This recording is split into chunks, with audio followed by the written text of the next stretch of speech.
Ladies and gentlemen, it is February 5th, 2013, and you're listening to the GameSparked Podcast.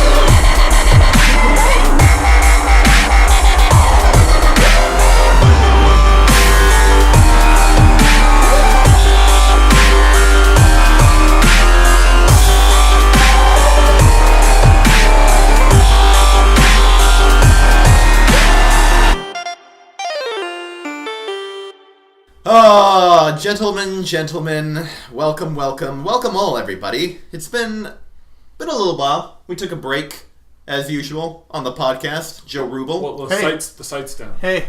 Yeah, the site is down. Excuse me, Matt. My name was said. I was summoned into this mortal plane. Yeah, okay. You talked over me. I apologize. Thanks. Joe, how you been, man? Not bad. I'm doing it. Yeah, he's doing it. Yep. Doing it all the way. Doing it hard. Yeah. And Matt Padgett, as you heard. Yeah, the site's been down. Everything to do with GameSparked has been down. We can't access our emails. There are games in my inbox right now that I can't get to. Myles was locked in the studio for an entire week. Yeah, it was horrible. We couldn't get him out. You fuckers didn't give me any food. We were. Do you understand I tried to I dropped 5 pounds. I tried to push a pizza underneath the door, but it just got smushed up and it didn't fit. It just kind of rolled up into like this weird piece of shit pizza. Yeah. And we were there. We were talking to you. I brought a guitar. I played you music. You could sort of hear it. I mean, I can just kind of listen. I put my ear against the door and just kind of listen to the tunes. Yeah. But other than that, you made no effort. You made absolutely no effort. You're lucky I'm still here. We were there for most of the time. Well, I mean, we had to leave because we had other stuff to do and like food to eat and a bed to sleep in. But, yeah. I mean, that must be nice. We were there for that one day. 20 minutes, you know. Yeah, I mean, I was waiting for my ride, so had to wait for him to get there. So it's been a really slow month. That's gonna change pretty soon. I think it is. Man, it's about to change. Starting today. Yes, today. Dead Space 3, Sly 4, Sly Cooper. You don't sound too enthused about that. No, I was like Sly 4. What? Well, because Sony hasn't promoted that game at all. Yeah, and I was really. Yeah, that kind of snuck up on me too. And it's $40. I didn't know it existed it's a until last week. Title. Man, listen, it is $40 for the Vita and $40 for the PS3. But if you buy the PS3 one, you get the Vita one for free. So I don't even understand what the fuck's going on anymore. That's interesting. That's crazy. It's insane. Exact same price. I don't even know. Insane. That's not an uncommon thing, though. No, but I mean, I don't know. It's weird. Yeah. Like, I don't know. Yeah. Well, Sony and all their choices. Yeah, well, they cut loose Superbot. Yeah, I was surprised by that. Yeah, they got rid of PlayStation All-Stars developer. Crazy. Getting rid of all of their they're getting rid of all of their developers. Also, fuck hippies. Yeah, fuck hippies. Fucking hard. It's horrible. Hey, listen, guys, I got a question for you. Okay. No, God, not this again. Would you rather have change only be in pennies after every transaction, or eat every meal with Guy Fieri for the rest of your life? Wait, sorry.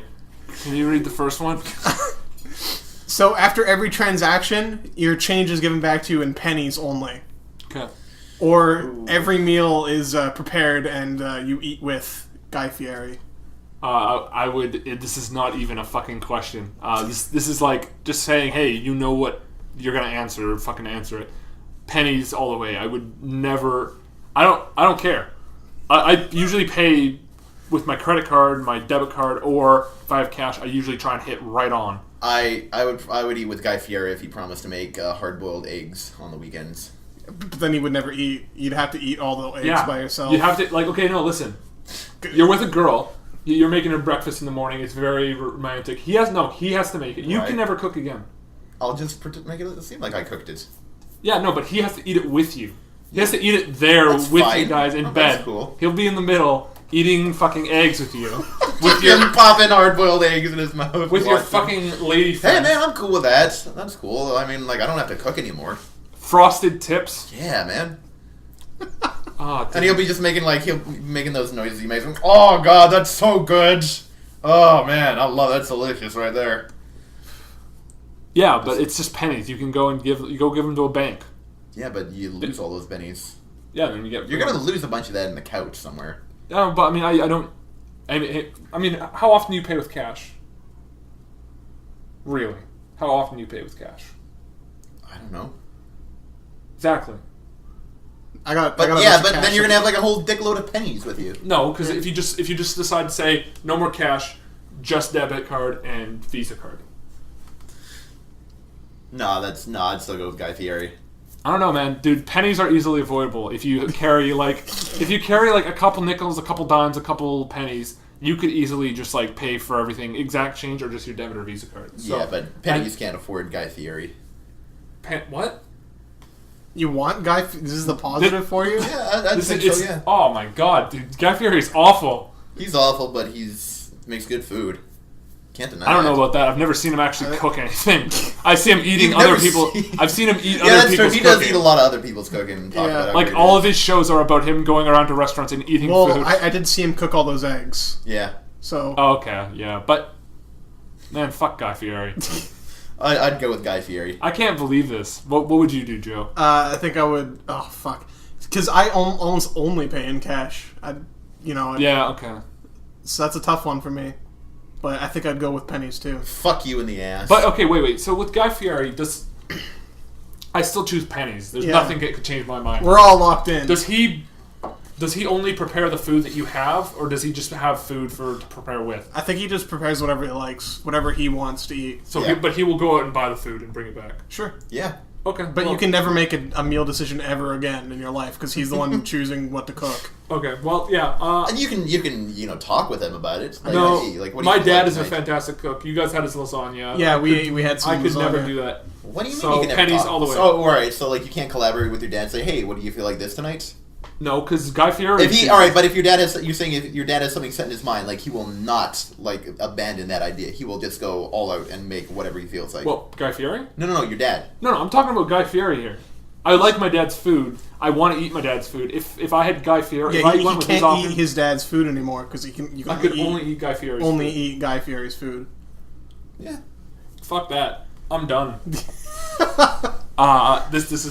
It's pennies all the way. Fuck pennies. They're getting rid of them. Okay, so They've got rid of them. yeah. So, Well, they're still in circulation. Yeah. So I mean, but that's not for long. So, what happened? Oh man, so do I just get nothing back? Don't you remember what Jeff Gersman said about this? Yeah, like I do. The downfall of humanity. Starts with getting rid of pennies. Yeah. But what happens when pennies are gone? Like when they are out of circulation? Well, You wouldn't get any change Chaos back? and supposedly the store owners are supposed to like take that and have to round up to the next nickel for you. yeah. Oh, dope. Yeah, but they don't do that actually.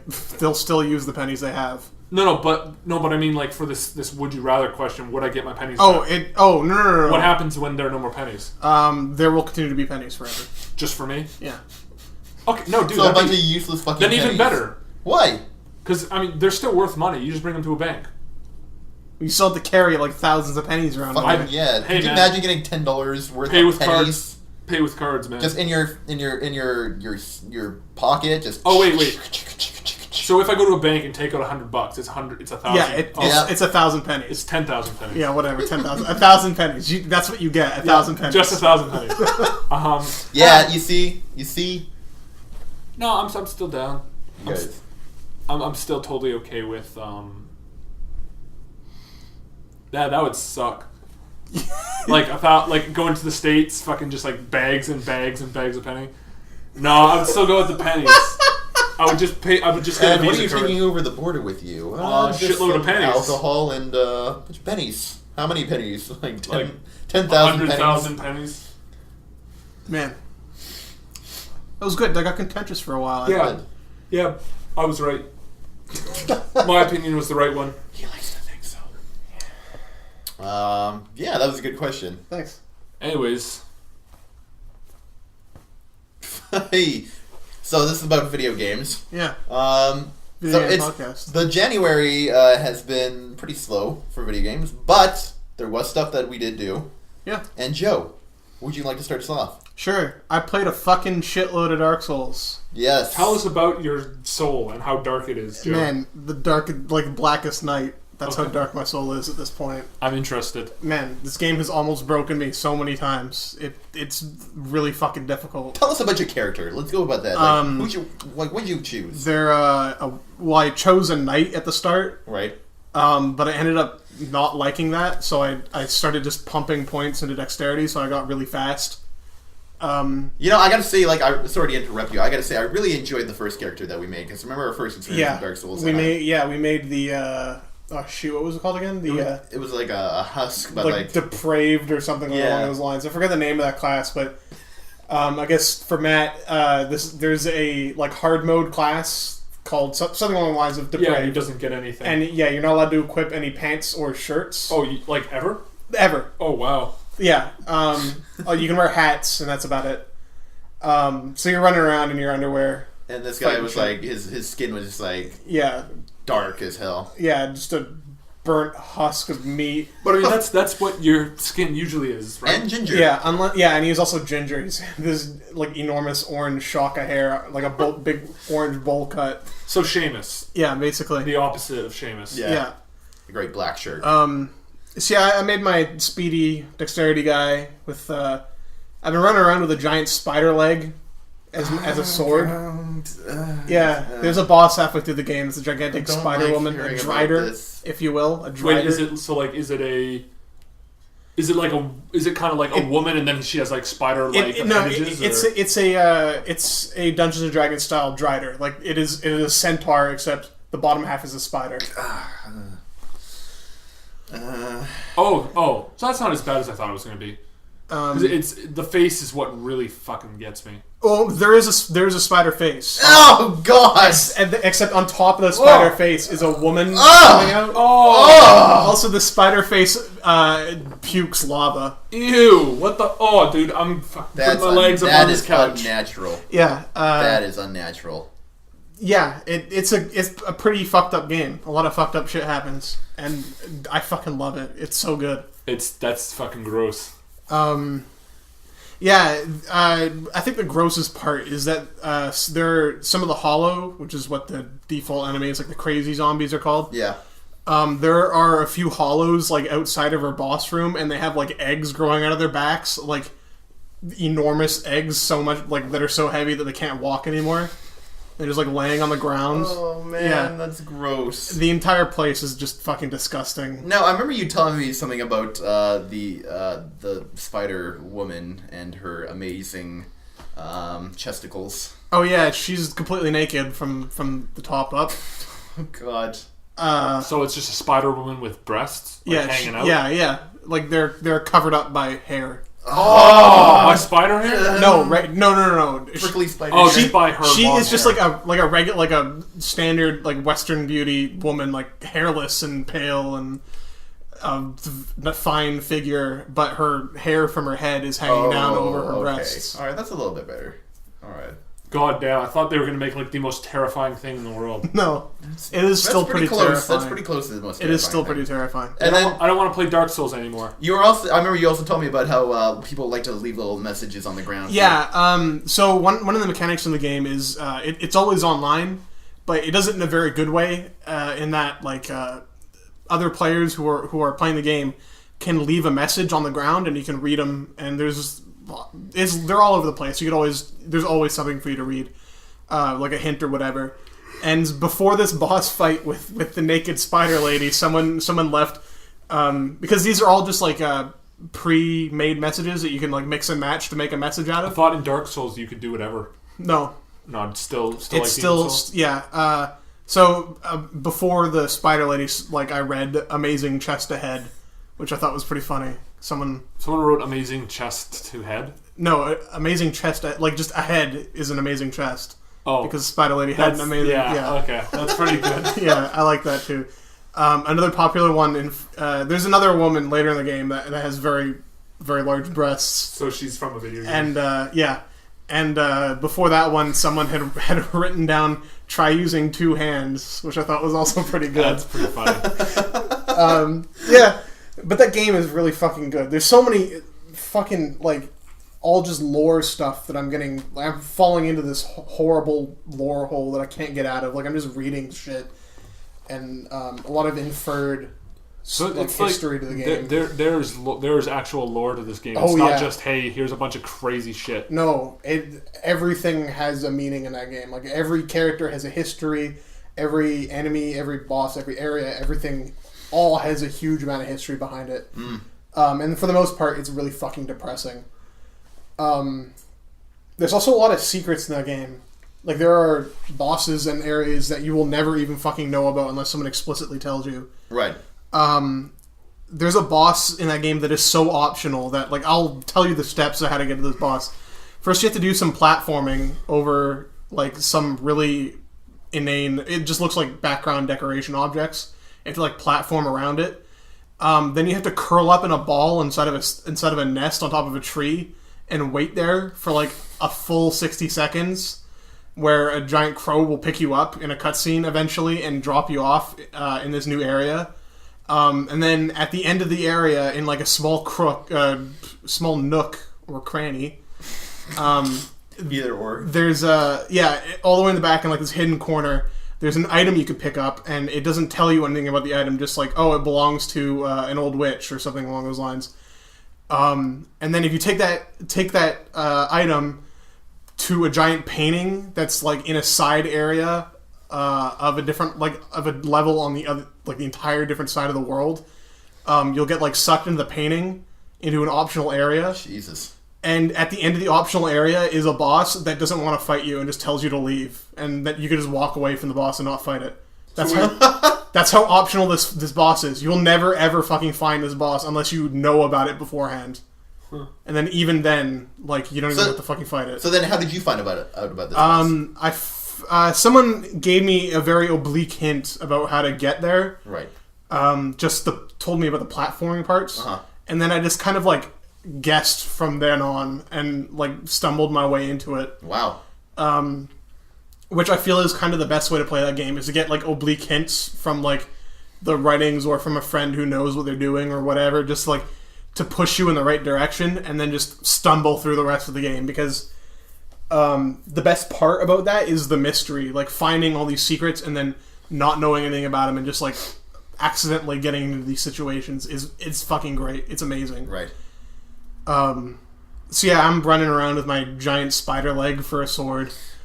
I also occasionally use some Hanzo steel. I have some nice katanas. Nice. Yeah, those are pretty fun to use too.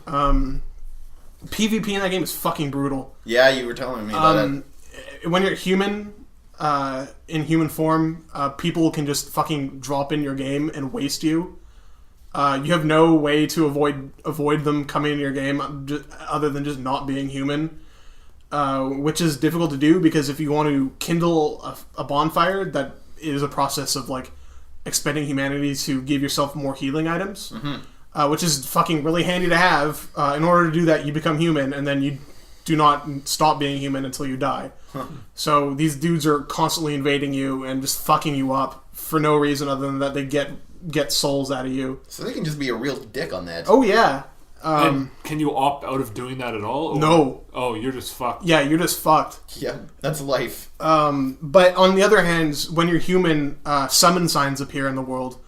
And when you hit a summon sign, another player will jump into your session as like co-op, and they can help you like repel invaders and shit like that, which is pretty cool. Nice. Yeah. Man, that game though. I know I'm like late. I'm like a year and a half late, but holy shit! Like it's good to go back and revisit games and yeah. Kind of talk about games from the past that yeah. really hit a mark of that year. Yeah. Wow. Dark Souls. I mean, there's a lot to Dark that Souls game. Really intimidates me. I don't know if that would exactly be. I was intimidated at first too, but it's the kind of game where like I got frustrated pretty early on because of just like a mishap happened, and after that, you just kind of have to learn to accept that this game is gonna fuck you up, and just stop. Like, you're gonna be intimidated by it anyways, but just like forget about it. Like, just don't let it get to you, because no one will ever fucking get through that game without doing horribly their first time through. Right. Yeah, I'd fucking highly recommend you guys try it, because it's fucking incredible. And you're playing it on the PC, right? Yeah, I am playing on the PC. And that's as a port. Like, what would you like say? It's not a great port. Yeah. There's a token effort has been made to make it a port. It's not broken. It works fine. Okay, that's good then. And they put in all the extreme, like the base level features, like you can change the resolution and stuff like that. There have been like mods and stuff made to make combat with the keyboard and mouse better, but it was just made for playing with the controller, so like there's no reason to use that. Yeah. So games for Windows Live? Yeah, unfortunately. Yeah. It also comes with the additional side effect of the it's all the online interactions are handled with peer-to-peer instead of like a server, like the console versions are. So connections are a little, like, they come by a little slower and are less frequent. But that can be a good thing or a bad thing. Like, it is both, depending on your outlook on online interaction in that game. But man, a lot of Dark Souls. Yeah, I played the shit out of that fucking game. What about anything else? Yeah, I played a few things. A couple of things that Matt, I know, wants to talk about. Antichamber, but I played that. I don't know if you mind me touching on it a little bit. Yeah, go ahead. I beat that game in like 2 hours. Wow. I mainlined that thing. I played it, like I started it up, and I was like enraptured from start to finish. I fucking just, man, that is a great game. It's a fucking fantastic game. Yeah, I'm taking it a lot longer than you. So good. Yeah, I'm like 6 hours into it. I don't blame anyone for taking longer playing that game. Like, I almost wish that I had like stayed and done all of the rooms and solved every single puzzle available, because you could beat that game without doing every puzzle, just by like finessing your way around and I guess guessing also which puzzle leads to the end and stuff like that. And there are several puzzles that, like, the amount of solutions to some of the puzzles is fucking staggering, basically. Like, there are ways that you can get around doing puzzles. Like, you can do puzzles early, like, earlier than you're supposed to, if you have, like, the patience or the skill to do it, which I think is really fucking cool. Like, there are several puzzles in there that involve having a tool that you get at the very end of the game, but you can use earlier tools to solve the puzzles too if you're patient enough to deal with that. Right. Which I think is a really cool thing. That is in there. That there are like ways around doing that kind of thing. And I don't feel like I've cheated the game by doing this. I guess I kind of jumped in really quick. I guess I should say that it's a puzzle sort of adventure game, or it's an exploration game, a puzzle exploration game. Yeah. Don't. I won't talk too much about it. Yeah. Basically, you're just in a big maze, solving block-based puzzles. I'll let Matt talk about the rest of it. Yeah. I think it's fucking, like, honestly, I'm deep into it, man. Like, yeah. I'll be sitting there and I'll play it for 2 hours and I'll be like, what? It feels like it's been 5 minutes. It's fucking, like, it's really just some of the things, like, I don't know where you went saying that you didn't do all the puzzles, but the don't look down puzzle is just like where you look up and it says don't look down. Yeah. And I won't ruin a bunch of puzzles for you. And then the things that happen, I did do that one a few times actually. I kept because the maze is non-Euclidean. Yeah, so you'll end up in places that don't make sense, or if you like turn around, there'll be like a different hallway that you didn't walk down or whatever. Yeah. So I've ended up at that don't look down puzzle like 4 times just exploring the place. Yeah. But that one in particular made me go, wow. Yeah. Like, I'm gonna continue with this one puzzle because it's a pretty simple one.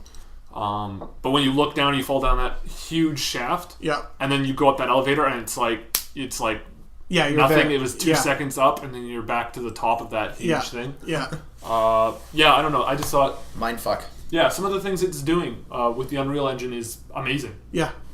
About that non-Euclidean stuff, one experience I had that was particularly boggling to me was I was walking down a hallway, and I took a very sudden left into a different place. And it was a place I had already been, so I turned around and to walk to try and get out of that place, and there is a whole different hallway behind me then. So I'm like, oh, well, I don't want to go down this way either. So I turned back around, and there was another fucking new hallway behind me. Every time I turned around, there was a new fucking hallway. Yeah. It's ridiculous. Oh, that's crazy. Yeah, it's crazy. Yeah, man. You'd easily lose your bearings on that. Oh, yeah. No, it's impossible to find your way around. Impossible. And then, I was watching Matt play that, too. I was thinking, how does this game have an end when it's just, fucking around with you like that? So... When you're inside the main menu area, there's you see an exit door behind a glass wall, right? And you return to that door a few times, but through there is the actual exit to the game. Yeah, it's just a matter of finding your fucking way over there. Yeah, as you progress through the game, you saw those signs that I was clicking and whatnot. That the exit will be a wall with a sign, and that sign will change throughout the game, and it'll be at first it'll be life's not about getting to the end, and then later on it'll be the glass is only half empty, or something like that. It'll make hints at where you are progress wise in finishing the game. Yeah, right. But yeah, so I mean, it was crazy because I don't know. It's just a crazy game. I'm gonna stop talking about gameplay details or just stuff in general because I think it's something you have to experience. Yeah, but yeah, it's amazing. I really love it. I fucking it blows me away. Yeah, definitely. I recommend. I mean, I've been pushing everyone I know to buy it. If anyone here listening to this podcast, you should go buy it right now. I mean, it's a fourth of what a AAA title is. It's a fucking great experience too. I really recommend it. Man, it's fucking great. Fantastic. I also played Towns this week. Oh yeah, I've heard about that. It's still in beta, sort of, but they're selling it on Steam. It's basically the best way I can describe it is it's baby's first Dwarf Fortress. Because it's Dwarf Fortress. That's what it is. But it's got nicer looking aesthetics instead of just the ASCII 2 shitty art on a fucking command prompt. Mm-hmm. It isn't as good as Dwarf Fortress, but then it also is much easier to get into than Dwarf Fortress. Basically, it's kind of strategy-ish. You have to manage a town full of villagers by setting up a base of operations, and then setting up renewable resources, and then setting up more exotic stuff or extra stuff for them to make them happy, and then when they're happy, new villagers come in, and then you can expand and get bigger and larger and trade with travelers or go to war with the enemies that roam around or whatever.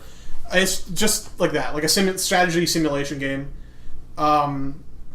Is it the one with the tagline that's it's like a city management game but on top of a dungeon or something like that? Maybe. Is that the one? I don't know. I can't remember where I read that. That dungeon is really fucking annoying. Let me tell you that. Stone in that game is a really valuable resource because you use it for a lot of stuff. And I found I was using it a lot because it isn't wood is renewable, but it's harder to.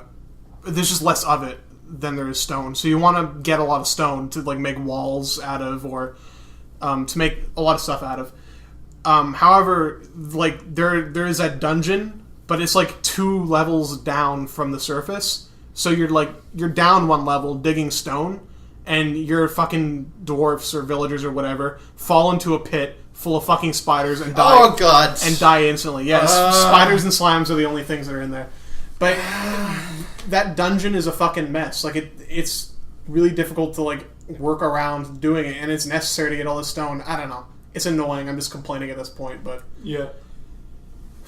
Yeah, I don't know. I don't know how much longer I'm going to play it because, like, Dwarf Fortress isn't really my thing. Like, I had a passing interest in it for a while, but it's too difficult to get into, and you get into a lot of problems. Like, your dudes will, like, get too hungry to work fast enough to make enough food to feed themselves, and then they just stand still and die. Well, at that point, you got to bring out the whips. Yeah, basically. Like, hey boys, you want to eat? You gotta work harder. Yeah, basically, pretty much. And then you get into this situation where, when people die, all the people around them, their happiness drops down to zero. Basically, like it zeroes out. They all get unhappy. They get sad. But when people are unhappy in your village, new people won't move in because they're like, oh, all these people in this village are miserable. I don't want to live with miserable people. I don't want to be a miserable fuck so like that. if a lot of villagers start dying, then your game is already over because you will not be able to get that happiness meter up enough for new people to come in. So you'll just slowly grind to a halt as you like slowly lose more and more people because you just don't have enough people to turn into soldiers to deal with spiders or whatever that are fucking you up. Mm-hmm. I don't know. It's hard to get into, and a lot of you spend a lot of time setting up a game only to have like one problem happen, and then it fucks up the entire game, and you lost all that progress right away. And it's really frustrating. Like it isn't like a roguelike where that is most of the fun. It just is frustrating and not fun to deal with at all. But again, it's still in beta. They might change some stuff or add some new stuff in to make it easier or more streamlined or whatever. So that's that, I guess. Well, one thing I want to ask you, too, speaking about betas, you played a little bit more of Warframe. I did play more Warframe. They have added a lot of stuff since the last time we talked about it. Mm-hmm. Not a huge amount, but they added new maps to the game, or new map types, I suppose I should say. It's like an asteroid colony type looking place. Right. They're a lot more wide open. There's more space, and they added like cutscenes to the bosses, so they seem less just like hard enemies and more like actual things that you're like. I don't know. It's a small change, but it adds more like weight to the situation. Yeah, exactly. Mm-hmm. They added new like ninja moves that you can do. Like you can do wall runs and wall flips and zip lines and stuff, which is pretty cool. Yeah, that sounds really cool. They added a couple new classes. They just have added more stuff that I think has made the game a lot better than it was before. Right. They still have a long way to go. Yeah. But yeah. Yeah, it makes me think that I should probably get back and hop on there and try it again. I think maybe you should wait a little while. Really? Because you didn't really enjoy it too much because you had a problem with like how thin the content was. Well, yeah, and I mean like everything, like I love the aesthetic of it. Yeah. I think it's great, and I think it's cool how you can do all those cool moves. But then it's like the very first level that I experienced is just like it was basically okay. Now run to this point. Okay, now run to that point, and the level's done. Yeah. I feel like if you were to wait like a couple more months for them to add even more content, because they added a lot. Like they added plenty. Well, not a lot, but they added plenty. But I just don't think it's a drastic enough change to change your mind about the game. Okay. But with the way they're going with it, I can see that in a couple months' time they'll be in a more presentable state. Mm-hmm. If they continue with the quality of updates they've done. Yeah, and I mean, I really want to like this game. Like, yeah, me too. Good, me too. It's also Canadian a close beta. So. Yeah. Yeah. So yeah, I tried a new class actually. Which one? Ember. I tried. Ember. Yeah, that's pretty fucking cool. Actually, Ember has some pretty sweet moves. Mm-hmm. I feel like there are some classes that are just better than other classes. Loki. Loki has his uses. He can do some kind of cool stuff. But I'm kind of thinking about how like I don't know if you ran into any rhinos. No, I haven't. They are basically the exact same as Excalibur, except not as good. Like he has the same charging move, except instead of killing everyone he charges through, he just knocks them all away, which I think is fucking pointless and dumb. And he's also supposed to be like more dexterous. No, Excalibur is supposed to be the more dexterous one. I thought Rhino was. Rhino is supposed to be like the big tough tank dude, and is less dexterous and so more. They've added new classes too. They have. There's like a psychic ability one. I don't know. I haven't seen one yet, but Oh, these are pay-to-play ones? You can make them. Just the same as the other. Yeah, you have to spend a lot of time grinding, but I've seen a mag, actually. The mags are pretty cool. Yeah, those are fucking really cool. Playing as an Ember, though, you get the end game, or like the end of skill tree ability for Ember is called like World on Fire or whatever, which is basically the coolest fucking thing because it's like this delayed effect. You do this animation, you like hit the ground, and all the players around you, all their screens turn like maroon, and they can't see anything. And all the enemies around you, nothing happens to them for a second, but then all of a sudden they all just fucking like explode and drop down dead. It's pretty cool. I like it a lot. They do a really good job of making you feel like a fucking badass in that game. Yeah, they do. Just all the moves you can do and the weapons you can use and stuff like that. Digital Extreme's pretty good at that, I find. Yeah.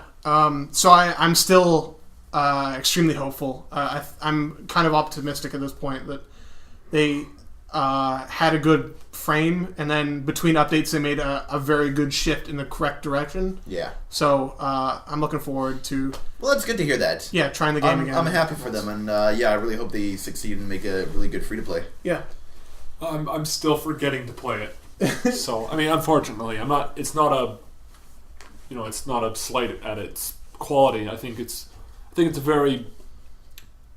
game that has a lot of potential. Yes. Yeah. And exactly. It's got a really cool premise that I'm interested in. Yeah.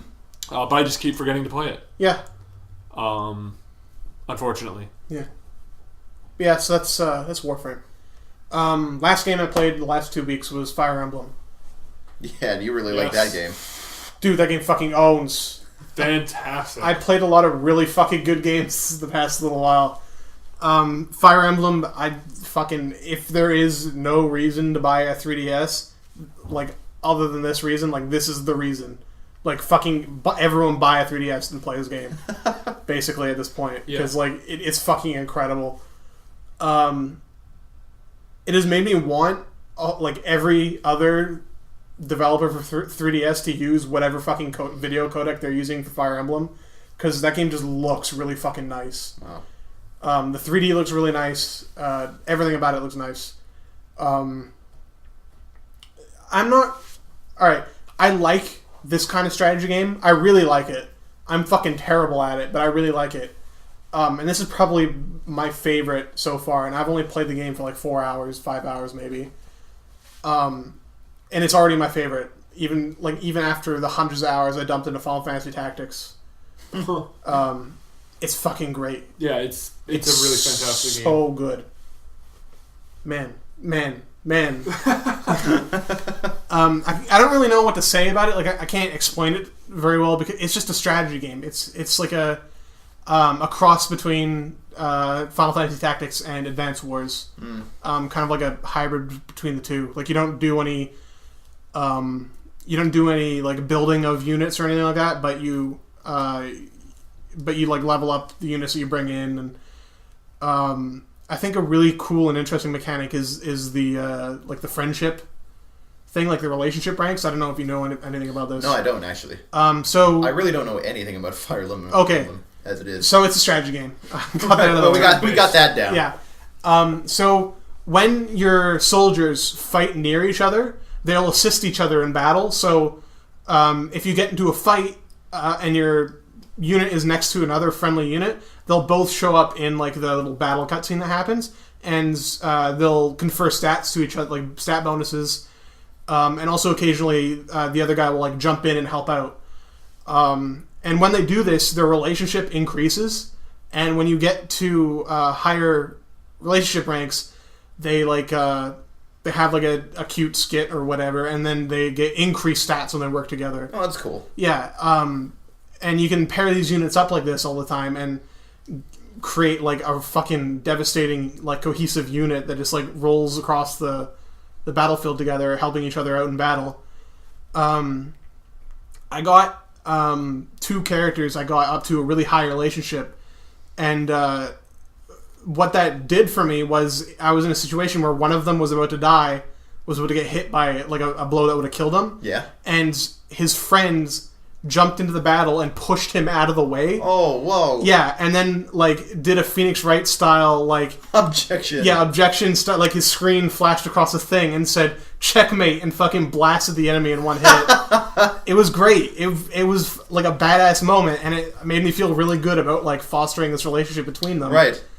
I think that'd make anyone feel great. Yeah, it's great. I like it a lot. There's a lot about that game that I just fucking love. There's DLC in that game too, actually, now that I mention it. Mention the relationship thing, because you can get characters from old Fire Emblem games in your group by like doing this DLC thing. There's like free DLC and paid DLC. When you finish a DLC mission, and it rewards you with like a hero from an old Fire Emblem game. Yeah. And they can just like hang out and team up with you, and I don't know, I just thought it was a neat like addition, just like a nod to fans. Like, I'm not a fan of the series, but I think it's a really cool nod to fans. Yeah. Right. I know Marth, I know Roy, I know Ike from Smash Bros, and I know Lynn, and I know some other ones that have shown up. And I realize that this is a really cool, just like nod to like continuing fans of the series, which it's cool. I like it a lot. That's awesome. Yeah. Yeah, I think I mean, I played a couple hours of it. I think it's a really awesome game too. Yeah, it's fantastic. I would even suggest it to people who like XCOM. Because, yeah, definitely. It's very like XCOM. It's very simple, but it's deep. Like, there's a lot of stuff that matters. You quickly find out through making mistakes exactly how much everything matters. Like, you'll find a Pegasus unit. You get a dude on a winged horse, and they're like, hey, this dude's really fast, but he's also kind of weak. Like, he doesn't have a lot of health because he's flying around, right? Like, he might crash and die. And so, like, when you think about a flying unit, like, what do you think would be like the biggest threat? And that would probably be bows and arrows. And that fucking shows in the game, in case you don't fucking realize it, and park your dude too close to an archer, because that archer will fuck you up. Like, that game, it's really deep, and you have to learn really fast the interplay going on. A lot of it is really, again, is really obvious and straightforward. Like, axes are good against spears because they can just fucking chop up the spears or whatever. But swords are good against axes because swords swing faster. Right. Like, they're not as heavy as axes. Like, it makes sense is what I'm getting at. So, yeah, that's it. It's simple but deep. It's simple but deep. Good stuff. Yeah, man, that game. All the games that I mentioned, fucking play them. They're all good. Yeah. Well, even Warframe. Try Warframe. Yeah. If you get a chance, right? Yeah, if you get a chance. And Towns? If you're in a dwarf fortress, or if you have ever had a passing thought that you might be in a dwarf fortress, then play Towns. Try it out. All right. There's a demo for Towns, I believe. I played it once, a long time ago, whenever it's a stripped down demo. Try that. Okay. If it's still available, because it's worth a try. All the games are worth a try, and some of them, like Fire Emblem and Dark Souls, fucking goddamn play those goddamn games. All right, Matt. What's up, pal? Not much. These past 2 weeks, I mean, other than playing Antichamber, which I fucking love, and playing Fire Emblem Awakening, which I can't wait to play again, I've gone back into The Witcher 2.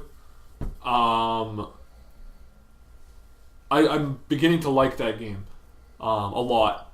Because, when I first... You didn't like it that much? I did not like it as much as the first game. I thought it was... Really? I thought, this is pretty cool. It's still a great universe, but... I don't know. A lot of the things that just weren't clicking with me are clicking with me now. What were the things that weren't really clicking with you before? One is if you let your guy sit for a bit, he will answer... Actually, that's not true. So there are two different type of dialogue things, I'm going to call them. Sometimes the dialogue is timed, where it gives you a very short time to decide. You basically have time to read each option and then fucking choose one. Like, it's not read each option, think about it, choose one. It is read each option, choose one. Like, you've got to do it that fast. And then sometimes you can take as long as you want. Yeah. On less urgent matters. And I the combat just didn't click with me. The combat's kind of weird. It's So it was different from the first one then. Yeah, it's an actual, like, you use a controller and you hit X to attack light and Y to attack heavy. And I loved the first game's combat a lot. A lot of people disagree with me, but I think it's really, like, to make an action game where you click on people, I think they did a fantastic game, even though it wasn't an action game, but they did a really good job with making, like, clicking on someone deep. Yeah. With the different stances, and then also trying to string combos together. But yeah, I don't really know what else wasn't clicking with me, but now it is, and I'm really into this universe again. Oh man, the game's really good looking. Oh yeah, definitely. It's a really fucking good looking game, and I've set it to easy difficulty because I think that was another problem I was having, is I was dying all the time. Because the combat is not... The combat's not great. The combat is weird. It's kind of... I don't know if there's like kind of like a crowd control attack, but like it just gets like, if there's more than like one guy, you will have to dodge a lot. And also you have to use the magic, like, and also the alchemy. Like, you have to, like, every system that's there, you have to use it. It's not... I mean, it's kind of loose with the alchemy and magic, but, like, if you want to get through this game on normal and, like, do good without just scraping by, you have to learn how to use your traps, your explosives, your thrown items, your potions, kind of like... so the game doesn't... It's not like drink your health potion and get your health back. It's your health regenerates over time or while you meditate. But your potions like offer buffs. Like, this potion will make you more resistance to fire, or this potion will make you faster, or this potion will add damage to monsters. And then there's also like whetstones, which kind of make your blades sharper and attack, more damage on top of the damage against monsters. And then, of course, there's the magic. There are 5 different signs to use, and some of the signs can like immobilize your enemies. Some of them are just like shoot fire, and it's really like I'm getting really into it now, and I'm starting to enjoy it and not be disappointed that I don't like it as much. I still don't like it as much as the first Witcher. As the first one. So the first one is definitely the better of the two. Yeah, I mean, it's harder to go back to the first one. I can definitely see why people would be like, I don't want to do it because it's aged. It's an old game. It's 2008, so it's like, I mean, like, it's surprising to go back to games that were at the beginning of like this generation of console, even on PC, and see how kind of hard it is to go back and kind of play those games. Games have evolved a lot. Yeah, I need to try The Witcher, actually. Give it a go. I really like it, and I think I don't know. It's kind of But I mean, if you didn't play The Witcher 2, like, would you say like the first one holds up pretty well, even by today's standards? No.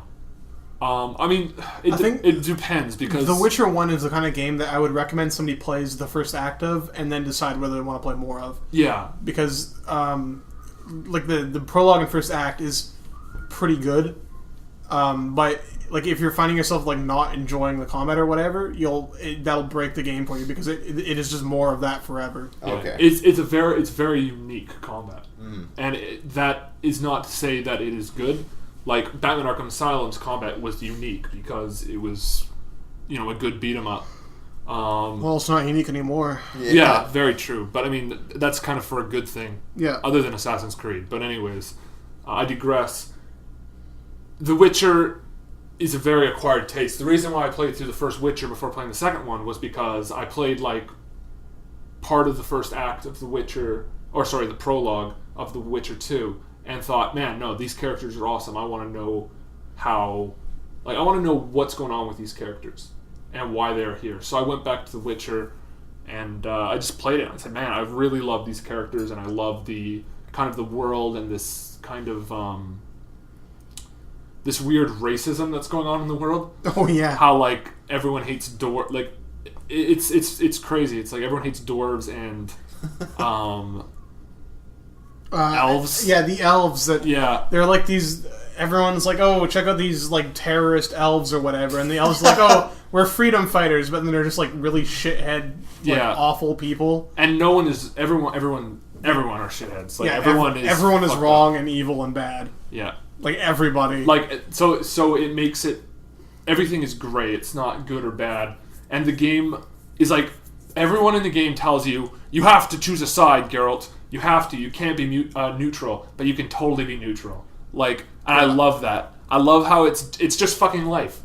It's like it lets you do whatever you want, but people are going to tell you can't do this, you can't do this. But hey, totally an option to be neutral throughout the entire game. It won't make you any friends though, because being neutral is just like choosing negatively on both sides instead of positively on one, negatively on the other. Yeah. So you're just kind of like your own. But the thing is that every way is going to make you feel like shit because you're going to meet you basically.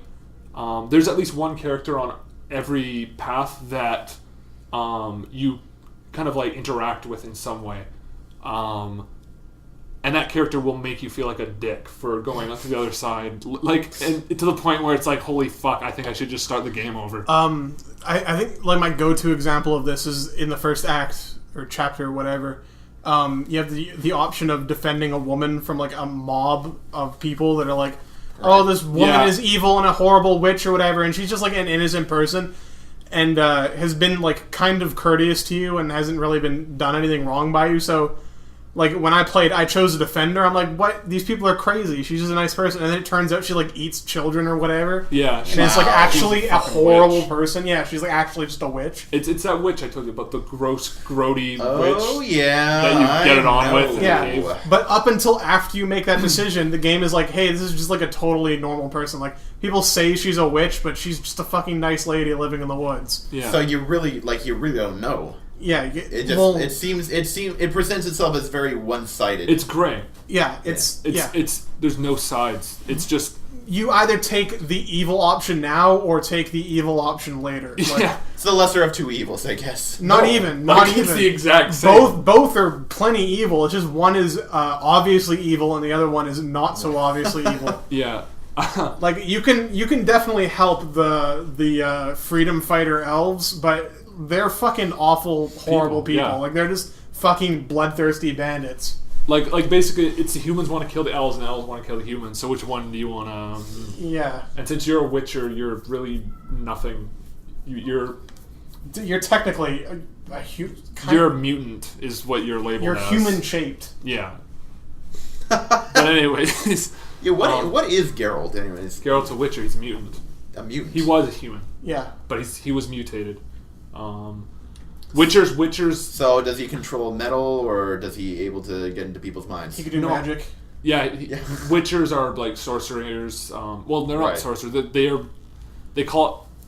I always find it weird. Because he's got some weird reptilian eyes. There is a physical component. Also, eyes. his white hair is a thing, and but that's unique to him. Yeah, I don't know if this is like a thing that is like said actually in the game, but I think I recall hearing that he's like sterile or something. Yes. Yeah. That's so in the books. he can't produce children then. That's basically carte blanche for just fucking all the ladies in the game though. Yeah. Because that's a great selling point. It's like, hey, you won't get pregnant with me. But yeah, I mean, what else? Yeah, his cat eyes. Witchers can see in the dark a lot better than others, but then there's also a potion that helps you see in the dark in the first game. I think it's in the second game too, which I think is kind of funny how it's like. Anyways, but yeah, they do magic. They, they're just monster hunters. They're like fucking. That's a different game. Yeah, exactly. But yeah, witchers are dope. He's the White Wolf. They call him Whitey. It's horribly racist. Oi, Whitey, what are you doing over here? Yeah, but it's I fucking love that whole universe, and I'm really loving The Witcher too. I've got both books that have been translated. I've read part of the first one, at least I think it's the first one in the series, but it's The second book that is translated into English is like 4th, which is super weird to me. What? That is crazy. Yeah, they're translating another book soon, so maybe that'll be like the 7th. Yeah, who knows? But yeah, I mean, they're mostly. I believe they're mostly just short stories of Geralt's adventures. Yeah. Okay. So it's not horribly, it's not gonna fuck up with your continuity or anything. But yeah, I love The Witcher. I could talk about the first Witcher forever. Man, oh dude, I just want to talk about The Witcher. I just want to talk about Dark Souls. Yeah, they should make The Witcher Souls. No, they shouldn't. But anyways, no, they shouldn't. Dark Witchers. The Dark Witchers. But yeah, let's move on because I just need to stop talking about The Witcher because I really just want to do that all day. Yeah. Proteus. I played some Proteus. Oh wait, I didn't really play it. You experienced it. Yeah, because that's not really a game. But it's not. That's not like saying anything bad about it. It's just you walk around on an island and experience stuff. Yeah, I know. That actually kind of seemed kind of interesting to me. Yeah, it totally is. Sorry to interrupt. You have a WWE app on your phone? Yeah, I do. Oh, wow. It's to keep me updated on all of the WWE happenings. Great. Continue.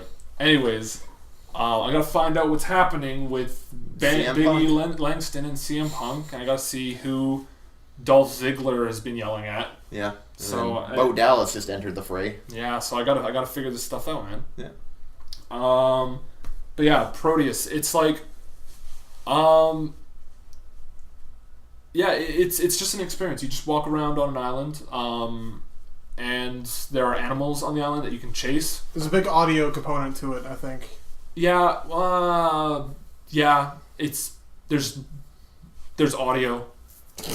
There's audio. It all kind of blends together. I was reading someone's, I think, review on it saying that it has everything that a screenshot doesn't and more, which I thought was kind of weird. So to put it, but I think it's a very good description because it's not. It's like basically a picture that you are in. So I made this analogy before. Not an analogy. I made this comparison before. It's basically like Dear Esther without the narrative. Come on, would you say that's accurate? No. Dear Esther. Why not? Because this is kind of just do whatever you want. Yeah, Dear Esther is kind of more linear. Where Proteus is more. Proteus is just here's an island. Here's an island. Walk around. Yeah. There is no goal or. Well, there is. You can finish that game. Yeah, you can finish the game. I guess I just learned about that today, but yeah. That game is just you are given a big open like random world and you're not given any direction whatsoever. It's just swim to the island and then hey, here's an island. Are there any interesting parts in the island that's really... I've interacted with some things that kind of make noises and I've seen shooting stars and I've chased chickens, I think, and I've chased squirrels into trees and frogs into the ocean. Sounds fascinating. And climbed mountains. Yeah, I don't know. It's cool. There are like landmarks and stuff like that that you can find. Like find like a house or like some statues, small statues on the top of the. Yeah, there was a big brown thing on top of the mountain. It's hard to tell what these things are sometimes because it's all like Atari 2600 like. Yeah. It's really cool. I like it a lot, but I don't know who I would recommend it to. Because it's hard to recommend because I feel like if I told someone, oh yeah, it's really cool, told them what it was, they would get mad at me because I didn't explain it well enough, or that they just are upset because it's not actually that. If it's a game, it's not very gamey, if you know what I mean. Yeah. Like, you don't have a pickaxe, you don't have a sword, you don't have a gun, you don't have hands. You're not even there. You're just like. I don't know, it's super weird. I don't know. I like it though, but like I said, it's kind of hard to recommend. Right. Even though I would love to recommend it because it's something I think everyone should take a look at. What's the price range for it right now? $10. $10. Which I feel is right, but I couldn't again. I feel like $10 is a good price for it, But who do I recommend it for at that price? And it pains me because I don't know. I think it would be an easier recommendation if it was like $5. Totally. Yeah. Yeah, dude, because I could recommend a bunch of games at $10 that you could actually play. Yeah. And again, I'm not saying that this game is worse than those games. I'm just saying that like, this might not even be for the same crowd that enjoys video games.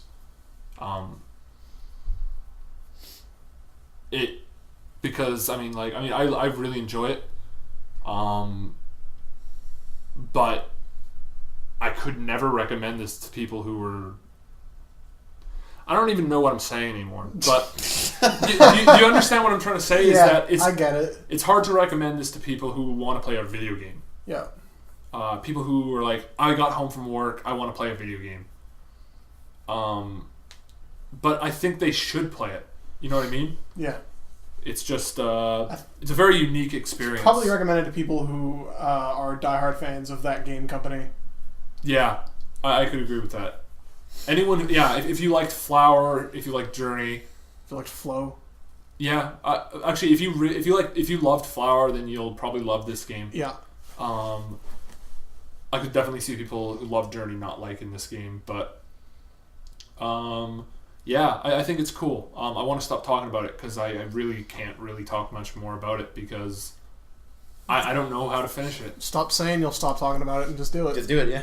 Hey, don't you tell me what to do. I'll tell you what. Hey, studio's still locked. Anyways. This is my house. What I'm saying is if anyone wants to watch me play Proteus, I will gladly show them Proteus. And then I'll let you make your own damn decision, so stop bugging me about it. I guess I'll finish this off with no time to explain because, I don't know. That game is... I don't like that game. Sorry, man. I'm going to have to catch you off right here. There's no time for you to explain. I'm just going to go into my session right now. That was a good joke. I know, wasn't it? Fuck, I'm good. Anyways, okay, sorry. I do like... I don't like No Time to Explain, but I have a soft spot for it. Because there are things about that game I do like. I feel like the main mechanic is way... It shouldn't be the main mechanic. That game should have many mechanics that are introduced to you throughout each world. Which it does at points. Like, at points you get a gun. So, okay, let me explain the main mechanic first. Basically, you have a gun that is used as a jetpack. Like the Cave Story. Sort of. It's you could get a gun in Cave Story that if you shot. I'm trying to think. I've heard that game. I've heard that game before. Let's not talk about Cave Story. Let's talk about No Time to Explain. Okay. So yeah, it's awesome enough. Yeah. Anyways, it's okay, but like, it's very like there's variety level wise, but it doesn't matter what's in the level. It feels like you're doing the exact same thing because the mechanic is just not that entirely interesting to use, and it's not. You're not doing too many different things with it. But then every once in a while you come across a level that has you with an explosive gun that if you shoot it to the left, you'll be sent flying right. Yeah. And then at one point there's this cool little... It's like this weird slingshot gun. Or weird... I don't know. It's kind of... You pull on it and then it kind of pulls what your character is kind of like being held by.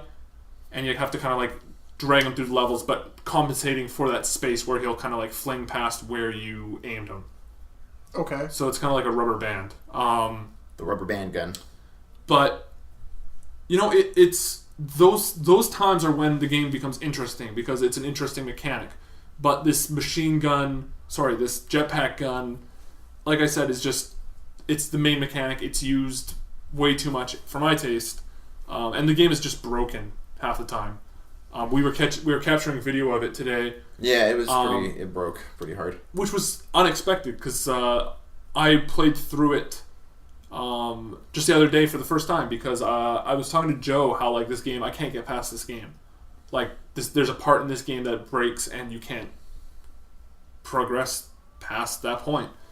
And then I was watching several updates happen over a course of a few days, and I said, okay, let me jump back in and see if I can get past it. Got past it, no problem. Got through the rest of the game. Now, the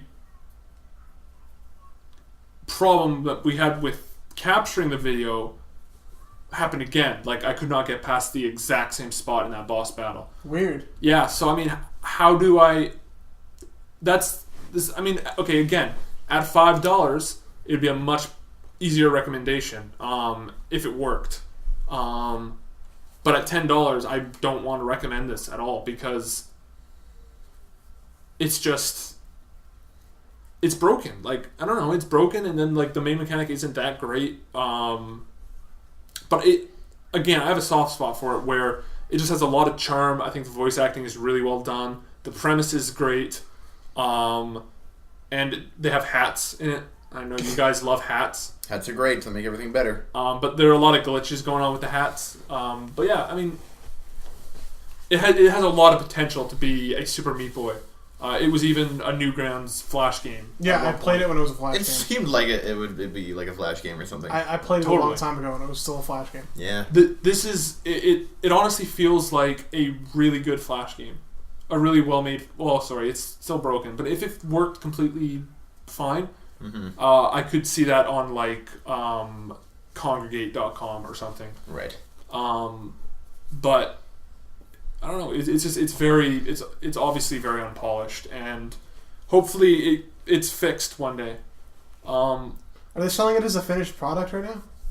I think they're not saying that it's in beta or anything. It was greenlit. Crazy. See, the thing about I was talking to Myles about this, and I know how much you guys love Valve. I knew Myles would have I don't think he had a problem with me saying this, but I don't have a problem with saying it. Games like this, games like War Z, and games like Orion Dino Beatdown. I'm gonna say Orion Dino Beatdown because I talked about not ever mentioning that game, but I need to mention it for this. Those are 3 games that were broken. Yeah. They weren't games that you could play. Orion Dino Beatdown, me and Johnny have joined. So basically, I would make a server, and he would jump on the server with me, but we would not be on the same server. But it would be like, okay, I'm in your server. It's like, I'm in my server, you didn't join. No, but we were in the same fucking server, but we weren't in the same game. In the same fucking server. That's fucking like, that's how crazy. broken that game was. And like Johnny and I would like it's a Halo ripoff with dinosaurs, which is fine. I don't care. It was really fucking cool looking game. Awesome premise. But like we just took like these fake banshees and like rode them off a giant cliff. And there's no fall damage in that game. So when I landed, Johnny wasn't in my fucking game anymore. What? Like, we were in 2 completely games. That's how fucked up it was. That's fucking ridiculous. It's a broken fucking game. And stuff like that has made me go... It's made me kind of scratch my head. It's like, dude, there are a lot of games on Greenlight that I've played. Like, they are finished products that have been sold on other websites. They are done... and they're great games. Real Texas, McPixel had to go through La Greenlight. Mulana is still stuck in Greenlight. It's fucking ridiculous. I'm mad about that. Let me tell you. Fucking upvote La Mulana. God damn it. Totally. La Mulana? It's like an old school adventure style, like Metroid sort of. Yeah. Yeah, it's really fucking cool. It's really hard, and I highly recommend it. You got a laptop. Yeah. It's really cool. It's good. It's sort of like Splunky in a way too, the whip wise, and the Indiana Jones type theme. Yeah. But yeah, totally. What other games? Shit, there are a lot that are in Greenlight, and it really bothers me that they're in Greenlight. Primordia. Yeah, and Primordia. then you end up... Wadget Eye has published games on Steam before, and they had to still go through Greenlight. And then you get into these situations where games that are still in the concept stage are getting pushed through Greenlight. Yeah. Like, aren't even like... they're not even finished games. Did that... Leisure Suit Larry. Did that Yogscast game get through Greenlight? I'm pretty sure I did. Yeah. Like that... Also, Leisure Suit Larry hasn't even been... The development, I don't think, has even started. Yeah, it's fucking ridiculous. It's crazy. But yeah, and the thing is that Orion Dino Beatdown, No Time to Explain, which is a Greenlight game, and War Z are all games that are broken. And I don't... I like that. I mean, Valve seems to do the right thing when something bad has happened. They said, if you want a refund, we will give you a refund on War Z. I would like to see them do that for all of the games that are broken. Ryan Denno Beatdown, you can't fucking play it. Yeah. Its soundtrack is way too good for that game. Like, it is a great score, but it is just like a shitty game. And No Time to Explain. Not a shitty game, lots of potential, but broken. And you're able to spend money on it without being told that it's broken. So, I mean, some of these things have shaken my faith in, not exactly Steam. Well, yeah, okay, in Steam, but it's kind of sobered me up and made me go realize, like, what I practice with the rest of the internet, I now have to practice with Steam, where it's like, this game could be a busted piece of crap that I'm paying for. You know what I mean? Yeah. I mean, I hate calling games pieces of crap, but I mean, War Z is only a piece of crap. And not everybody's perfect. I mean, there's shit that Valve does that. Valve is great, but like I said, like they have their own problems as well too. I'm not a diehard Valve fanboy. Yeah. I love what they do. I really love Valve. But they're not immune to. I have known for a long time that Greenlight is busted. Yeah, it does Greenlight's not work. fucked up. Greenlight's horrible in my opinion. I'm pretty sure you have to pay to get into Greenlight or something. I'm not sure. Oh yeah, you do. Yeah, that's fucked up. Yeah. Yeah, I don't know. I think they should pay attention to the games that are being put onto Steam. I think someone should play the games and make sure they're not broken before they're put out there. War Z, I think, was a pretty bad example of just nobody fucking even bothered looking up like anything about this game at all. Right. Because in addition to being busted, a lot of the problem that whole thing was about was that false advertising. That game was nothing what it was advertised as. Yeah. Like every single bullet point, not a single bullet point in that like store page description was true about the game. It was all just fucking made up. And it got through, and it was being sold on Steam as a product. Did not have to go through Greenlight. Yeah. There are a lot of games that don't have to go through Greenlight, and I'm kind of confused as to why they don't have to go through Greenlight, while other like Wajidai games, why does a game that they've published have to go through Greenlight when they've worked with Valve on Steam before? You know what I mean? It's just it's confusing. I don't like it. Fucking La Mulana has incredible amount of indie cred. Like, it's been around for a long time. Mm-hmm. And it's been remade, too. Yeah, this is the one that's up for Greenlight is the remade version. Yeah. That was released on WiiWare and was agreed upon to be pretty fucking good. Yeah. The Real Texas. I think okay, yeah. Disclaimer, I'm friends with the guy who made the Real Texas. But it's an awesome Zelda Ultima clone. And in my opinion, that's crap that it has to go through Greenlight. I think, I don't know. It's crazy to me that games like, I don't know, man. It just bugs me. Was the Real Texas free at some point? It may have been way back in the day, but because it seems so familiar to me. I could have sworn I played it. That just the name. Well, yeah, it's an awesome game. I suggest you check it out. And I don't know. I'm just very disappointed in Steam. Yeah. Altogether, and like I said, it's made me practice that. Hey, I should be careful with how I spend my money, and it kind of made me forget that Steam was just another part of the internet. Yeah.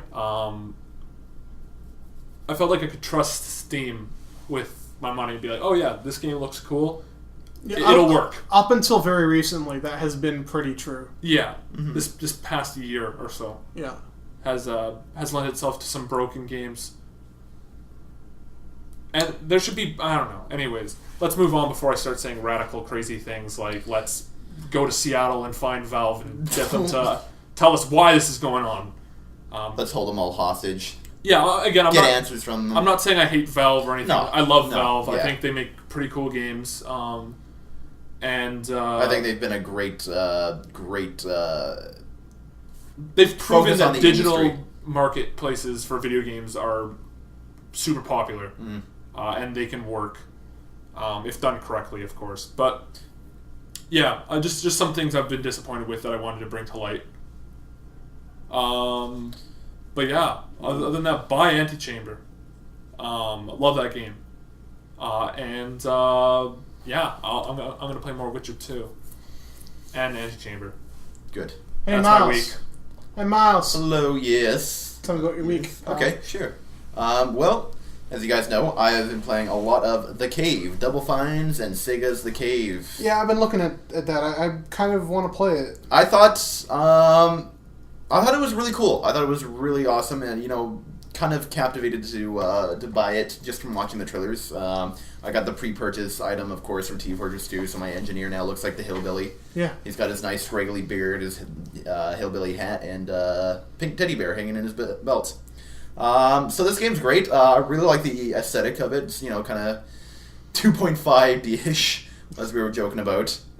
So very cartoonish, very innocent looking. All these characters look very innocent. So it's a side-scrolling platformer. So I love playing with the controller on that. I wouldn't ever really think about playing it any other way other than with a controller. Although you could easily play with the keyboard and mouse. From the interface, it looked like it was designed specifically for playing on a controller. Yeah.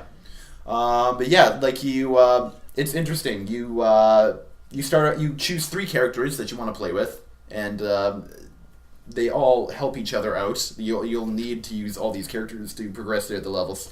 All the characters look innocent enough.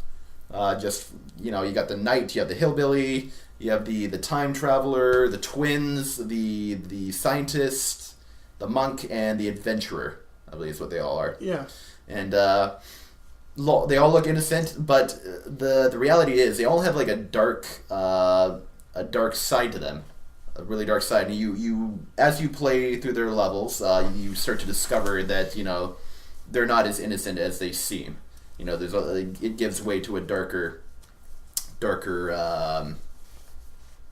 side. It's really cool because it's a really simple game.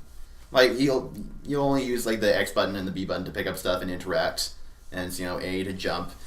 So I mentioned this before. To learn the controls, you actually have to go into the settings and options menu. Yeah. And look it up there. So I'm not exactly sure how I feel about that, because honestly I wish it was just done in the game. But at the same time too, it's so simple enough. Like it's not really that big of a deal. So yeah, I'm not exactly sure how I should feel about that. The game's great though. My first playthrough, I chose the knight, the hillbilly, and the monk, just because they seem like the most interesting out of the characters. I actually really love the hillbilly. Yeah. I love his story. I don't really like his special ability. It's not that interesting. If anything, I like the way the knight plays best out of all of them, just because he has the power of invincibility. So he can survive a lot of damage. Well, he can survive all damage, in that fact. But the hillbilly is great. Like, each character, when they go through the cave, like, there's, like, 3 default levels that they'll go through together. And then they have their own individual levels, depending on who you chose. The hillbilly is really interesting. In fact, I think his is the darkest out of all of them, I have to say. Yeah. Just because it was, like, he was at... when you get to his level, his is like a whole carnival level, and I thought the level itself is really nicely designed. I really like the atmosphere of it. Okay. It wasn't that easy to get a hold of. And that's the thing about this game too, is like it's really hard because things aren't like that, like they aren't immediately obvious. In fact, you'll have to like go around and like really check and think about like what items need to do what and what I need to do and how they interact with other things. And like an example was, as a hillbilly, like you'll go to one attraction where this guy can guess your weight every time, and you're supposed to trick him. But the way you have to do that is you have to take a weight that you get, like a barbell that you get from another attraction called the Man of Ordinary Strength, because he's working out with weights and he has like absolutely no muscles. He's like a total average Joe. So you take his barbell. Yeah. You take it over to a magician who makes the cupcake disappear. And what you have to do is you have to take the cupcake off and replace it with the barbell where he makes the barbell disappear. And then you have to pick up the barbell and then bring it over to the weighing station, get on the thing, and he like guesses your weight is less, but it's actually more because you're holding the invisible barbell. And that took me a while because I was like, first off, I thought like when he makes the object disappear, like it's gone, like I can't physically pick it up. And then when I realized that, it was like, oh, all right, then I have to like I can pick it up, and that's how it snowballed from there. Like once you figure out like one problem where you're just like, what the fuck do I do? Yeah. It's like then it starts to snowball, and it's like okay, and then some other times like you feel kind of silly for not realizing it before because like there was like that section I couldn't figure out how to get the rest of my guys over it because like you have to go through a long underwater tunnel system and like your guys like they don't have the ability to hold their breath like the hillbilly does, and later on I found out that you have to take a dynamite and blow up a wall so that they can come through. Okay. And I see that and it's not immediately obvious, but I do kick myself because I'm like I really should have seen that. Yeah. Anyways, getting back to the hillbilly story. So the hillbilly, when he's going through, like at the beginning of his level, he sees a sideshow attraction called the Amazing Two-Legged Woman, and he is just absolutely smitten in love with this woman. Like he's just, oh my god, she's so beautiful. He doesn't actually say it, but you can tell. Infer. Yeah, the narrator, the cave, who is again like a really good character of its own and really good voice. Like he narrates everything and tells you about the hillbilly's love for this woman. So what the hillbilly wants to do is he's trying to get tickets in this carnival to get a big gigantic pink teddy bear to give to the Amazing Two-Legged Woman so that she'll fall in love with him. So when he finally does get the teddy bear, he brings it over to the two-legged woman who is like flirting it up with a man of ordinary strength. And at that point the hillbilly just fucking is just like infuriated. So he like the bear just like spontaneously combusts, and then he goes over, grabs a lighter, and it's kind of funny because like you have to light some bales of hay on fire to progress to the level because they're blocking your way. But when you light them on fire, like everything else just catches on fire. Everything, the whole carnival just goes up in flames, and like all these people, like all the people, the two-legged woman, the man of ordinary strength, all the carnies and everything, they're all cardboard cutouts of people that like move animatronically, and they all just go up in flames too. And you just like hear everybody screaming, and it's chaos. And like the hillbilly just walks away as if like nothing bad ever happened. Fuck. It was just I walked away from that level thinking like, wow, that was some seriously fucked up shit. Yeah, man. Ron Gilbert, man, he's got dark side to him. It was crazy, and like the next level is like right adjacent to that, just in placement, and it's something totally different. It's just like you're helping a prospector get his minecarts back, but like at one point you'll go into a room that's like I guess positioned really close to the carnival level, and you can still hear those people screaming. On fire. And I'm thinking, oh my god. Like that's so messed up. Like that's dark as fuck. Hey man. The hills have eyes. The hillbilly has eyes. Yeah. For the two-legged women. On fire. Yeah. That was a real stretch. And like you also pick up like cave drawings too. Yeah. You showed me that. To tell the story, what's behind the characters, give him like more exposition, and you find out by the end that the hillbilly is just like so, like he just can't handle not having this girl. Like someone else came and just like kind of took her off her feet, and he's like a repeat arsonist. Like he goes around to like multiple carnivals in each state and like lights them on fire. And because of the first girl? Yeah. Oh, okay. Well, and like that, he's got like every time he has like he marks like a pink teddy bear on each carnival, I guess. So there's something there like with the teddy bear. I guess he holds it around with him all the time just to remind himself to burn down the next carnival. Oh man, it's so weird, but like it's so funny too because like it's this gigantic pink teddy bear that he carries with him, and that ends up becoming his souvenir. So when like you start the game over again, and you get like different. When you play as different characters, like the characters that you played as like the first time through, they're now like corpses in the cave, and you have to pick up their souvenirs to give up to the clerk at the beginning. Yeah, when you showed me, and Matt wasn't there, we saw all the characters that we had access to, and one of them was a monk. Yeah. And later on, Myles was in the cave, and the monk's corpse was like in there, and we just like stole treasure off the monk's corpse. Yeah. And brought it back up to the trinket salesman or whatever. Yeah.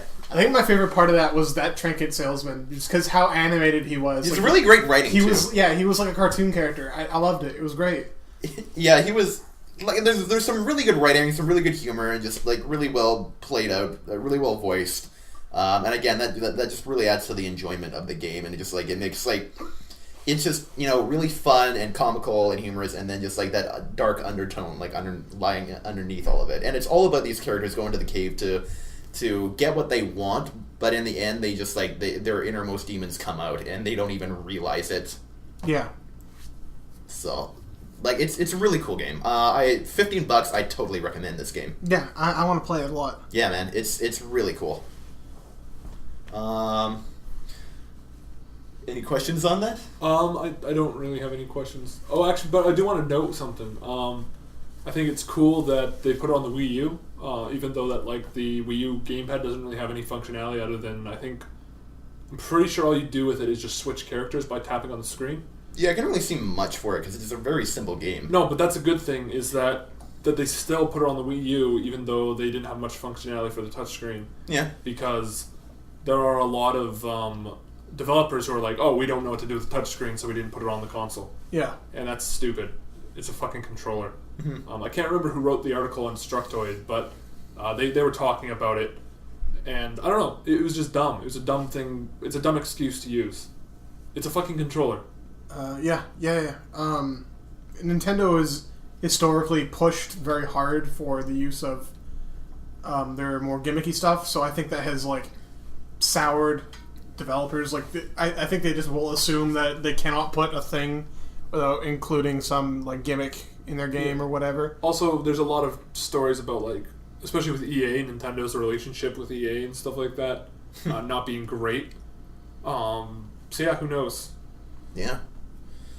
Other than playing the cave, my good buddy Oscar bought me another game that I'm probably going to play once and never touch again. The game is called Magica. It came out a couple years back. Yeah, I own Magica. Yeah, and I'll say it's a really cool concept. Yep. It's multiplayer RPG, I'd say, right? Yeah. Yeah. More like an adventure game, like sure. An action adventure. Sure. Yeah. But you're playing as wizards, and like you get the powers to like control like all like different elements, and you can actually combine the elements to make like different attacks and like really cool shit. Of course, like I'm not really. I don't know. Like I had a problem like getting the game because that was my first time playing it, and like I didn't really understand how to do all these things, like just the different combinations of everything. Yeah. There are some pretty like. You eventually find some really weird combinations. Like, there are, like, sub-elements that you get by combining two elements that aren't just, like, a regular spell. Mm-hmm. Like, if you combine water with fire, you create steam, and then steam can be incorporated into spells differently. Yeah, it's pretty crazy like that, too. Like, I remember, like even near the beginning of it, too, like, there's a point where, like, you have to cross a bridge that's been taken out, and, you have to, like, I just immediately hopped, I thought the wizard could swim, but instead he just fucking drowns. Wizards don't swim. Everyone knows this. Wizards can't swim. They can't? Yeah, witches can't swim either. No, witches can't. Wizards can't swim. Everyone knows this. Wizards can't swim. Jesus Christ, man, where have you been? So you have to freeze the water, I found out that you did that. Yeah, so I just hopped hopped in like a dickhead and was like, this wizard, all the magic in the world, and he can't even, like, this knowledge, and he doesn't even know how to swim. Yeah, you don't have much knowledge either. What I find really interesting about that game is the way that, like, there are, like, elements, and then there are, like, it's hard to explain. Like, some elements react differently, like, the way that you cast them, like, earth is always, you fire a big clump of earth. Right. And I've mashed that button, too. I mashed the earth button. And fire is always a big stream. But if and like arcane magic is just a laser, but if you say combine fire with arcane, then instead of shooting regular fire, you shoot a laser, like a fire laser. Or if you combine cold with earth, then you fire an ice, like a big chunk of ice instead of Yeah. Like, instead of just like a cold wave thing. Like I said, like I just found like I found myself just mashing like the earth button and making just a gigantic boulder come out, and I thought that was really awesome seeing that just like crush a whole bunch of enemies. Yeah, you could do that. Yeah. So is this like Castle Crashers? No. No, not really. It's not side scrolling. It's like an isometric, like top downish type deal. Oh, okay. It controls like it's a point and click. You like. Yeah, you just click where you want to go. Oh, okay, so like Torchlight, Diablo. Yeah, sort of. And then you can also like if you guys are doing like the same. If you have a partner and you're doing the same. Not even when you're doing the same magic. You can combine magic. Different ones. Yeah, laser magics can be like focused together. If you and your buddy both fire like a laser type magic, the streams will combine and like shoot forward in like a mega stream. Yeah. And that can go bad in a lot of ways because some magic doesn't work with other kinds of magic, and if you try to cast a spell with like, say, arcane doesn't work with life, or electricity doesn't work with water. So if somebody is shooting like a water beam and someone else is shooting an electricity beam and they touch, they will just fucking explode and kill everybody. Yeah, you can damage each other too, which is another thing. Which is fucking great, and you'll find really hilarious ways to... I just felt like such a fucking dickhead, and like I didn't know anything, and I was like, Wes was playing with us, and I kept like shooting him when I was trying to heal him. I'm surprised that Wes wasn't the one that was trying to kill you, because that's how it ended up when I played with him. The best part of that game is finding ways to very subtly grief your friends, but also helping them so they don't get mad at you. Right. Like, you can find ways to, like, cast a healing spell on them, but then also a water spell. So if they try to cast lightning, they just hurt themselves, or stuff like that. It's really fun, especially on co-op, I think. Yeah. I'm glad you played it at least a little bit. I don't know if you're interested to play more of it. But... Well, I mean, if I can just understand it better, like for me, like it's so very simple. Like I just have a very simple understanding of how things work. If I can get down to the finer points of it, then yeah, it could it could be more enjoyable. Yeah. Just that one time with Oscar, and I love Oscar too. Like I thank them so much for getting me that game. But yeah, I really didn't learn too much from that experience. Yeah, I doubt Oscar would be able to teach you anything about basically any game. Actually. And then we just had like a hard problem, like getting in like one server, setting up a server and getting together. Okay. Yeah, it was and then I mean the server ended up crashing. Was it worth the trouble? For the short amount of time that we spent together, yeah. I mean, it's a cool game. I think it's really cool. Listen, all you need to know is figure out the key combination to cast the thunder spell, and then just mash that forever. Yeah. The other thing I wanted to do is set up my controller for it too, but it didn't really. I can't imagine it working for a controller at all. Because they have it. They really? have the controller sitting on it. How the fuck? The gamepad. That's because there's like 8 elements you have to juggle. I couldn't imagine inputting the combination for the elements on a controller, like at all. I couldn't imagine it. Really. Man, that's crazy. Yeah. So yeah, we played Magicka. I think that was about it in terms of games. But coming out today, well, already has come out, is Dead Space 3. Yeah. So I'm going to be playing that. I really haven't played any demo for it or seen anything. What are you gonna play it on? Xbox. Okay. Yep. What? Nothing. I'm just saying. What are you smiling for? You're smiling. I don't know. You're smirking. You are mostly a PC user, and I was shocked to hear that you weren't going to just bite the bullet and buy Origin. Fuck that shit, man. Like I played all the other Dead Spaces on the Xbox 360. That makes sense. I'm feeling a lot of like Schadenfreude. I guess that's how you pronounce that. Regarding this kind of situation where. And I know this isn't that Myles isn't the only one, but people are being warded off from certain versions of a game just because they don't want to deal with Origin. All the bullshit. I just what exactly is wrong with Origin? I mean, other than being banned from the forums and then like having to set up a separate fucking account and then getting all these fucking emails that I don't get any emails, but and then having to agree to all this shit. A big offense was that thing where people who were banned from the forums, from the BioWare forums, Right. lost access to all of their games because that like even Battlefield. Yeah, That's ridiculous. That's the only thing that. there was also they use a lot of like software that is I'm kind of talking out of like half remembered factoids from big sensationalist news stories at the time, but there were some like similarities between files that Origin used and like rootkits that people were kind of in a hubbub about, mostly because of like the kind of like spy type like implications, like the kind of monitoring they could have done with those files. Yeah. That people didn't like, and I don't like either at all. And also, it's just a fucking hassle. Like It is. It really is. I have enough passwords and accounts, and like even with Desura, the only reason why I use Desura is because everything launches through Steam. Like it's just an extra list of just mods that keeps my Steam stuff clear. And whenever I load up a game on Desura, it just comes up through Steam, and I get the Steam overlay, and I don't have to like, yeah. So even if the game like performs like insanely better, I on doubt PC. it would do that much better on the PC. No, Yeah, you know what? If it was that much better on the PC, I don't think they would have really.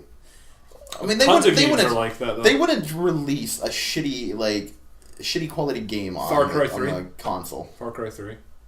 Far Cry 3 on Xbox is good. PS3 Far Cry 3 is awful. Always sub 20 frames per second. man, And on PC it is like glaringly better. Like it's you can't go from PC to console without noticing a huge difference. listening to people talk about how much they love PlayStation 3 is fucking crazy to me. Yeah, a little bit. Because I can't imagine, like I guess I should preface this by saying I own a PlayStation 3 and I do not own an Xbox 360. Okay, yeah. Mostly because my 360 is fucking junk and that thing has broken on me so many times that I've given up. But it's kind of crazy to me considering how many like popular, like hyper popular AAA titles have been released that have been good on PC and 360 and have been fucking unplayable on the PS3. Yeah. It's crazy to me that there are diehard fans of PS3 that will only play PS3 even if they own all the consoles. It has a lot to do with, the PlayStation 3 being like difficult to develop for. Yeah. Bethesda still hasn't figured out.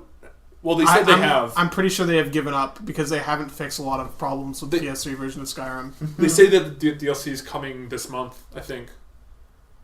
That's fucking crazy to me. I know.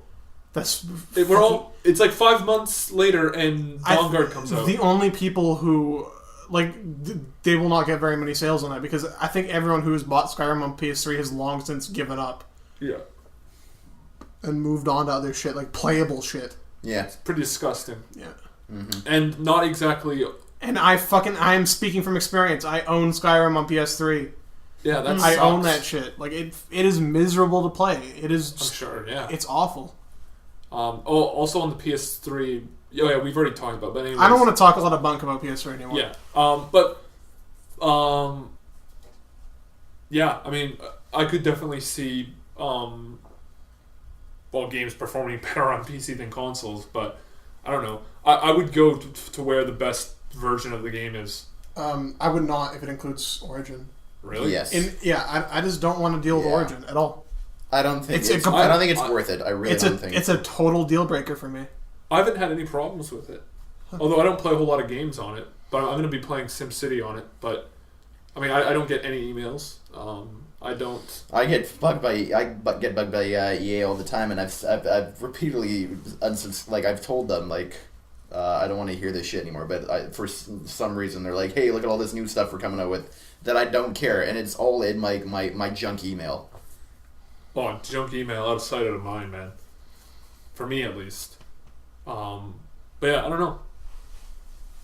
That's just me being surprised at your decision to go Xbox 360. Xbox 360 isn't that bad. No, I'm not saying like Jesus Christ, you are dropping like a huge quality thing just to not use Origin. I'm just I highly doubt that the difference between the PC and 360 versions of this game in particular are going to be. Yeah, okay. Well, I mean, I'm just saying, like, I don't think, like, Dead Space in particular, I mean, Visceral has been known to develop for consoles, but I'm just saying that, like, I'm not saying that I'm surprised that you're making a change for probably less quality because of Origin. I'm just surprised that you aren't just going to play it on your PC. That's what I'm more surprised about. Yeah. I hope that didn't sound too fucking stupid, but basically I'm just surprised that you're if it was opting out coming of your PC. if it was coming out on like Steam, which of course it's not, then yeah, I'd probably consider that. But wait, if it came out on Steam, you wouldn't buy it on Steam? No, I would. Oh, okay. I was saying like I may consider buying it on Steam, but I don't know. Like I don't have a problem playing on the Xbox 360. I mean, like that's how, like I said, that's how I played the other two. Yeah. And I perfectly fine experience. In fact, I didn't like about the PC version of Dead Space 2 how it came with all the weapons right there. Yeah, that's super weird. That was silly. I just never used them though. I also never. All I used in that game, I had access because I played it on the PC version. I played it on the PC, I mean, and I had access to all these fucking weapons, and the only weapon I ever used was the plasma cutter. Like literally, I fucking went through the entire game just using that one gun. I think it's the best weapon in the game. Yeah.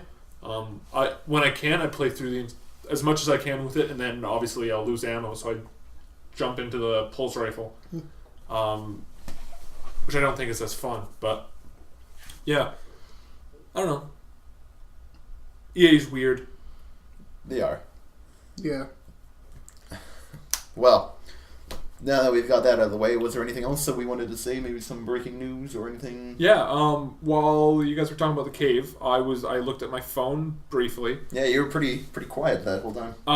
And they basically they didn't announce The Witcher 3, but The Witcher 3 is announced to be on the cover of Game Informer, which basically means that they announced The Witcher 3. So that's pretty cool. The cover has Geralt on a horse, followed by another person on a horse. The clothes kind of look like Triss, but I wouldn't be surprised if it's not. There's boots. Actually, no, that doesn't look like Triss. That looks like blonde hair. If that's hair, maybe that's just magic aura coming out of her. I have no idea. And he has a beard. What? He has a beard. What? Okay, well, so yeah, The Witcher 3 is going to be a game one day. Yeah, that's breaking news. Cool. Anything else anyone wants to talk about? I don't think so. No, I'm good. I'm done. Yeah, I mean, I'm trying to think of what there is to talk about. Injustice: Gods Among Us looks really cool. It does. I can't wait to play that. Oh man, I can't wait to play that. Just to let you guys know. But yeah, other than that, nothing much happening. You know what? THQ actually sold off all its stuff since we last talked. Oh yeah, we didn't do a podcast last week. Yeah. So basically, sum it up. Saints Row the Third is going to Koch Media, who owns Deep Silver, and Deep Silver does Dead Island. So that's really weird to me. Oh. Yeah, that's not looking too hot for me. I didn't even know that they had that much money to give away. Like, that's crazy to me. Yeah. They also got Metro, which actually I think is a good fit for Metro. Yeah, that sounds right to me. But Saints Row, that sounds super weird to me, and I'm kind of bummed out that WB didn't pick them up. You know, they were in the middle of a big scandal last week too, weren't they? Who? The Dead Island guys, because over that statue. Oh, that was like the beginning of the year. Yeah, was it? Yeah, that was gross. What happened? That was gross. What happened? Oh yeah, no, I didn't hear about it until like 2 weeks ago, so I'm not surprised that you don't know about it. But so there's like a new for Dead Island Riptide. There's like a collector's edition, right? And part of the collector's edition is a statue that is just like a woman's chest that's all fucked up.